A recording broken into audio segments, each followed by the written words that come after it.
If you're watching this video beside a window, or perhaps enjoying it outside on a lovely summer day, try to find the sun in the sky. Hold up your hand to shield your eyes, and you manage to completely obscure the image of our sun, the closest star to our planet and the giver of all life. From our minuscule vantage point, the sun appears no larger than the moon in the night sky, albeit significantly brighter. However, as most of us know, the sun is much larger than the moon and dwarfs our planet. Although we consider this pale blue dot a rather huge place, with thousands of cities and millions of sights we could never see in a single lifetime, but on the cosmic scale, our planet is truly an insignificant speck of dust. What might surprise you to learn is that our sun is also not anything particularly special in comparison to the rest of the stars scattered throughout our universe. Even so, since human beings wouldn't exist without our closest solar neighbor, it's important that we get to know it well. One of the first things people want to know, obviously, is how big our star truly is. So, how big is the sun? For thousands of years, people have been staring up at our bright, shining star and wondering about its secrets. After people progressed past worshiping the sun as a potentially vindictive or fickle god, rudimentary science came into play. More than 2,000 years ago, Aristarchus, an ancient Greek astronomer, made the first real contributions to measuring not only the distance of the sun from our planet, but also the size of our nearest star. Lacking the equipment we enjoy today, not to mention satellites and extremely powerful telescopes, Aristarchus measured the angle between the sun and moon and Earth when the moon was directly overhead at sunrise. By applying some clever geometry and the Pythagorean theorem, it is possible to determine the approximate distance between the sun and Earth.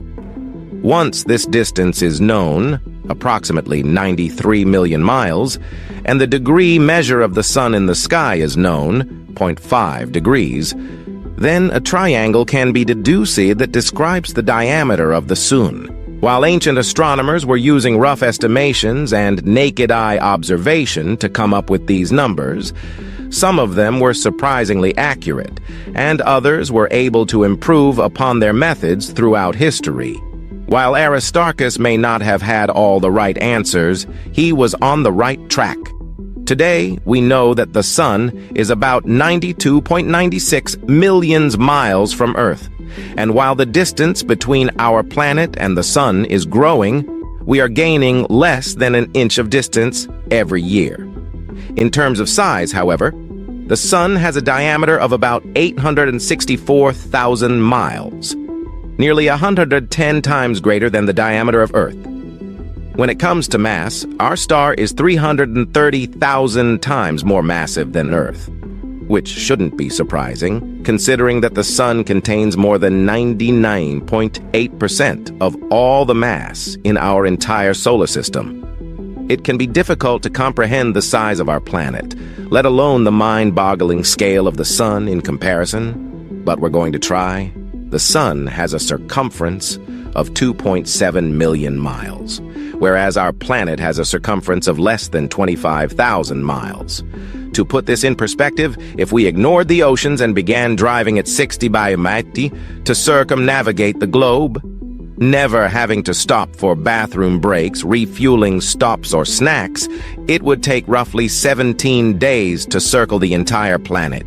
However, if you took a 60-mile drive around the entire sun, again, provided there was a highway and no need to stop for Red Bull, it would take more than 5 years to make the non-stop trip. Our sun is a G-type main sequence star and is classified as a yellow dwarf, currently converting hydrogen into helium through a process of nuclear fusion in its core. This process will continue for billions of years to come, although it will change slightly over time. Within 5 billion years or so, the hydrogen fuel will run out, and it is believed that the sun will start to expand into a red giant, ballooning to dozens of times its current size as other elements begin to fuse and be formed in the star's core. Our sun will grow much larger in the future, engulfing the nearest planets to it, Mercury and Venus, before finally collapsing and settling into a long white dwarf stage of its life cycle. This final phase could perpetuate for another 1 to 2 billion years, driven by the energy from its earlier fusion activity before it finally sputters and dies completely. So, the short answer to the question of how big the sun is can be answered many ways. Through rudimentary geometry of the ancients, or precise astronomic measurements from space telescopes and earthbound equipment. However, the size of the sun is always changing and will continue to do so for billions of years to come. All of the descriptions of the sun's size above have made it seem incredibly large, but remember, the sun is average, at best, in comparison to other stars in the night sky. The found on a universal scale. Our star may seem impressive as the life-giving star of our solar system, but on the cosmic scale, our sun is an average-sized star on a relatively out-of-the-way arm of an average-sized barred spiral galaxy, similar to billions of others scattered throughout the universe. To put it plainly, our star is nothing special, and while there are stars that are 10 times smaller than ours, white, red, and brown dwarfs, there are also stars that are as much as 100 times larger than our sun. Yes, some stars that we have discovered make our sun look like a planet beside them. Just as the sun has a diameter that is more than 100 times greater than Earth, some stars have a diameter that is 100 times larger than our sun. For example, blue and red supergiants, not to mention red hypergiants, make our sun look like a smudge of dirt, rather than the blazing ball of nuclear fusion that it is. Betelgeuse, a red supergiant in the Orion constellation, is one of the brightest and largest stars we have discovered. If it were placed at the center of our solar system, rather than the miniature sun we have, it would completely engulf Mercury, Venus, Earth, and Mars. The largest star that humans have ever discovered in our galaxy, although there are almost certainly larger stars somewhere else in the universe, is Ui Scuti.